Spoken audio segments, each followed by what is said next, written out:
तो एसएसबी के लिए अगर तुम चाहते हो प्रिपेयर करना तो तुम्हें सबसे पहले खुद पे वर्क करने की बहुत ज़्यादा ज़रूरत है। तो इस तरह से मैंने 2 महीने में पूरा अपने पे वर्क किया। तो मैं यही कहना चाहूँगी कि एसएसबी प्रिपरेशन कोई बहुत बड़ी चीज़ नहीं है। तुम्हें बस अपने आप पे विश्वास होना चाहिए कि हाँ, मुझे ये करना है और मैं ये कर सकती हूँ।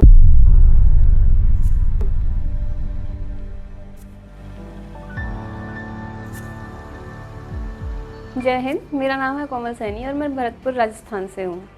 तो जैसे कि अभी मैंने हाल ही में सेंचुरियन डिफेंस एकेडमी की प्रगति बैच से अपना NDA 149 कोर्स का रिकमेंडेशन प्राप्त किया है, जो कि मेरा 3 AFSB गांधीनगर से है। तो चलो बात करते हैं मेरे इस 5 डे SSB स्ट्रेटेजी, कैसे मैंने इसके लिए तैयारी की थी। तो जैसे कि मैं स्टार्ट करना चाहूँगी, जैसे ही हमारा रिजल्ट आया था रिटन का, तो उसके बाद मेरे BSc के एग्ज़ाम्स थे फर्स्ट ईयर के। तो मैं पहले महीने तो मैं ज़रा भी प्रिपेयर नहीं कर पाई, बस मैं थोड़ा बहुत वीडियोस देखती रहती थी। तो उन्हीं वीडियोस में से मैंने एक दिन देखा कि सेंचुरियन का और यहाँ से गर्ल्स का रिकमेंडेशन बहुत अच्छा रेशियो है।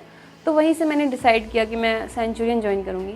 और एक मेरा दूसरा रीज़न था कि सेंचुरियन ज्वाइन करने का, जैसे कि मैंने बहुत सी एकेडमी में देखा था कि वहाँ सिर्फ इंग्लिश मीडियम वाले बच्चों पर ज़्यादा फोकस करते हैं, लेकिन सेंचुरियन में मैंने देखा कि नहीं, यहाँ पे हिंदी मीडियम हो या इंग्लिश मीडियम, सभी बच्चों को बराबर का मिलता है। और यहाँ पे हिंदी वाले बच्चों के लिए बल्कि ज़्यादा फोकस होता है, उन्हें पर्सनल स्पोकन क्लासेस के लिए बुलाया जाता है। तो ये मेरा मेन रीज़न था सेंचुरियन को ज्वाइन करने का। तो जैसे कि स्टार्टिंग में पहले मैं यहाँ आई तो मुझे प्रोसेस भी नहीं पता थी एसएसबी की। जैसे कि यहाँ सर ने फर्स्ट डे में आई तो मैं स्टार्टिंग में अपना इंट्रोडक्शन भी नहीं दे पा रही थी सही से, मेरी इंग्लिश ज़्यादा अच्छी नहीं थी।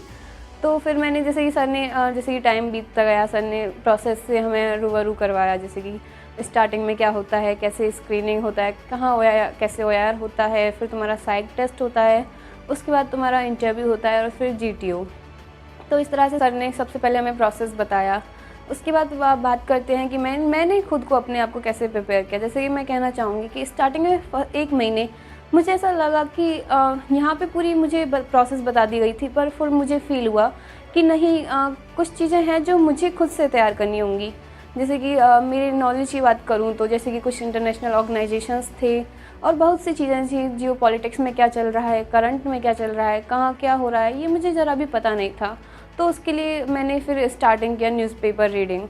तो ये जैसे कि मेरा इंग्लिश का भी बहुत वीक था इंग्लिश पार्ट, तो फिर मैंने न्यूज़पेपर स्टार्ट किया। तो इंग्लिश में न्यूज़पेपर मेरे इंग्लिश के लिए भी और मेरे करंट के लिए भी मुझे बहुत हेल्प किया न्यूज़पेपर ने।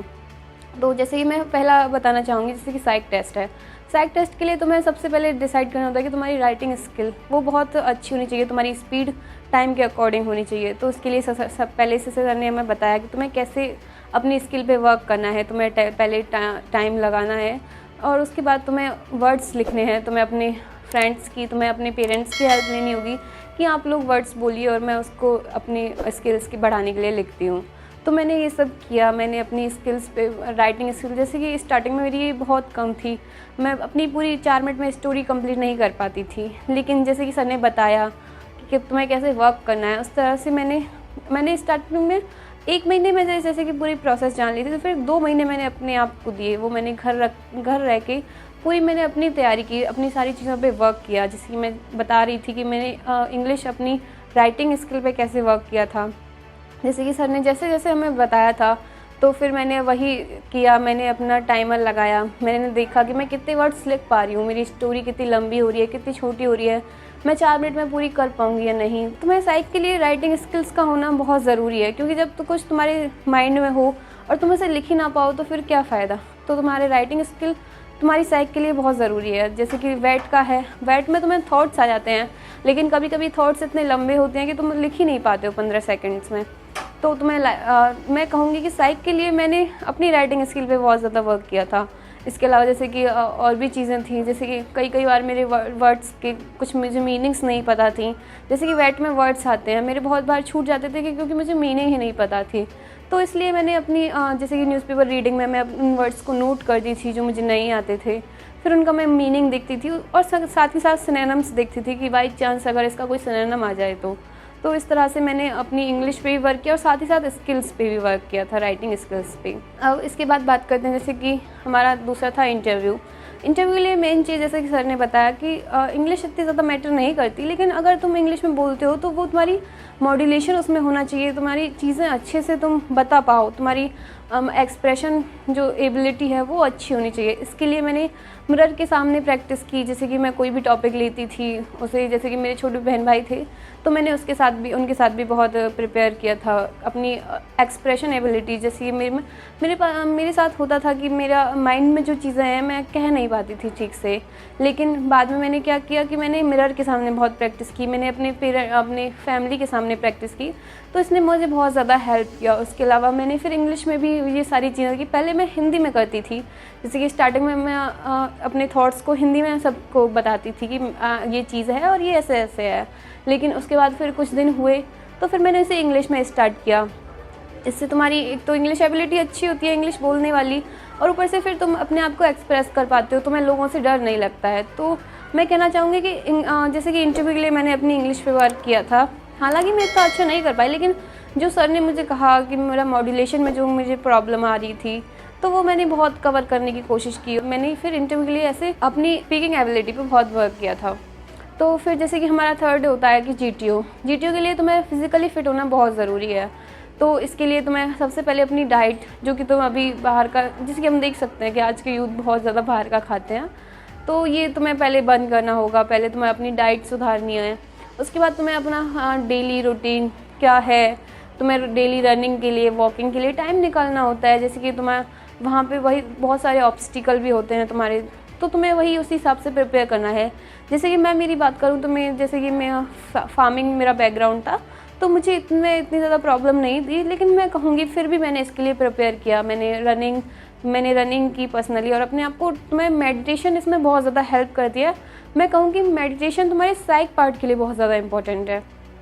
तो मैंने इस तरह से मैं सुबह उठ के मेडिटेशन भी स्टार्ट किया, रनिंग, थोड़ी वॉकिंग। तुम स्टार्टिंग में थोड़ी ना करो, स्टार्टिंग में थोड़ा कम स्टार्ट करो, लेकिन बाद में तुम करने लगोगे और तुम्हें लगेगा कि हाँ अब हम इसमें अच्छे हो रहे हैं, तो फिर तुम्हें सेल्फ कॉन्फिडेंस भी आने लगता है। तो फिर इस तरह से मैंने मेरी जीटीओ के लिए प्रिपेयर किया था। जैसे कि यहाँ सर ने कई बार बताया था कि तुम्हें अपने कहाँ पे वर्क करना है। जैसे कि मेरा आर्म्स के लिए ज़्यादा अच्छा नहीं था, तो फिर मैंने थोड़ा बहुत पुशअप्स मैंने स्टार्ट किए। जैसे कि पहले सही से नहीं हो पाते थे, लेकिन फिर मैंने स्टार्ट किया, जैसे कि कुछ दुपट्टा बांध के कैसे स्टार्ट, मुझे एक दीदी ने बताया था, तो मैंने वैसे फिर मेरा स्टार्ट किया जीटीओ के लिए।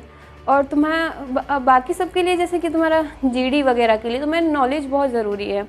जैसे कि नॉलेज, करंट की नॉलेज, तुम्हें जियोपॉलिटिक्स में क्या चल रहा है, किस में किस इशू पे बात चल रही है, और हमारे रिलेशंस कैसे हैं हमारे नेबर्स के साथ, तो वो तुम्हें थोड़ा बहुत पता होना चाहिए। तो जीडी के लिए तो मैंने उस पर फिर बहुत ज़्यादा वर्क किया। मैंने लेक्चर के टॉपिक, जैसे तुम्हें कोई भी मिल सकता है, तो उस हिसाब से तुम्हें फिर रोज़ कोई एक टॉपिक, और सोशल इश्यूज़ कि उनके साथ क्या प्रॉब्लम है। जैसे कि हम देखना चाहेंगे कि अब फीमेल्स के साथ बहुत ज़्यादा कुछ चल रहा है वुमेन एम्पावरमेंट का, तो ये इसमें कई सारे टॉपिक बन जाते हैं। तो जैसे कि बाल हत्या है, तो ये सब तुम्हें प्रिपेयर करना होता है। तो मैंने इसके लिए बहुत ज़्यादा प्रैक्टिस की। मैंने शाम को मिरर के सामने प्रैक्टिस की और अपनी वॉइस रिकॉर्ड की, उसमें देखा कि मुझे कहाँ मैं अटक रही हूँ, कहाँ क्या हो रहा है। तो ये करके मैंने फिर अपने सारी चीज़ों पे बराबर वर्क किया था। तो इस तरह से मैं कहना चाहूँगी कि एसएसबी सिर्फ एक चीज़ नहीं है। एसएसबी तुम्हारा सारी चीज़ें डिफाइन करती है कि तुम्हारा कहाँ क्या लैक करता है, कहाँ क्या अच्छा है। तो ये नहीं कि हमारी एक चीज़ अच्छी है या फिर एक चीज़ स्पेसिफिकली बुरी है तो ये हमारा नहीं होगा, ऐसा नहीं है। एसएसबी तुम्हारा सारा एक ग्रुप है 5 डेज का, जो तुम्हें बताएगा कि तुम अगर एक में अच्छे नहीं हो तो ऐसा नहीं है कि एक में अच्छे नहीं है तो नहीं होगा, नहीं, अगर तुम बाकी में अच्छे हो तो एक में थोड़ा लैक चलेगा। तो एसएसबी के लिए अगर तुम चाहते हो प्रिपेयर करना तो तुम्हें सबसे पहले खुद पे वर्क करने की बहुत ज़्यादा ज़रूरत है। तो इस तरह से मैंने 2 महीने में पूरा अपने पे वर्क किया। फिर उसके बाद हमारी एसएसबी की डेट्स आई, उसके बाद फिर मैं एक बार फिर एकेडमी आई। उसके बाद मैंने सर ने देखा कि मुझ में इम्प्रूव है, सर ने मेरे इंटरव्यूज़ दोबारा लिए थे और मेरी जीडी वगैरह भी देखी, सर ने इम्प्रूव कर रहा है। तो इस तरह से मुझे सर ने बताया कि हाँ अब तुम अच्छा कर रहे हो। तो मैं यही कहना चाहूँगी कि एसएसबी प्रिपरेशन कोई बहुत बड़ी चीज़ नहीं है, तुम्हें बस अपने आप पे विश्वास होना चाहिए कि हाँ मुझे ये करना है और मैं ये कर सकती हूँ। तो वही मैं कहना चाहूँगी कि बस अपने आप पे विश्वास, वो सब कुछ होता है। अगर वो नहीं तो कुछ भी नहीं। Thank you. आरंभ है प्रचंड, बोले मस्तकों के झुंड, आज जंग की घड़ी की तुम गुहार दो। डिफेंस फोर्सेज में हाईएस्ट सिलेक्शंस देने वाला leading institute Centurion Defence Academy अब आ चुका है देवभूमि उत्तराखंड देहरादून में। We are the most popular choice for NDA, CDS, MNS and SSB interview preparation among aspirants across the country, as we provide the following facilities: regular classes, doubt clearing sessions, library facility, SSB training by experts and ex-SSB board members, exposure to India's largest GTO ground, weekly mock test, mock interviews and counseling sessions, exclusive study material, access to Ccenturion Defense Academy's mobile app, and mini India exposure under Centurion's roof. So call us at 97959 77776 and enroll in Ccenturion Defense Academy Dehradun right now.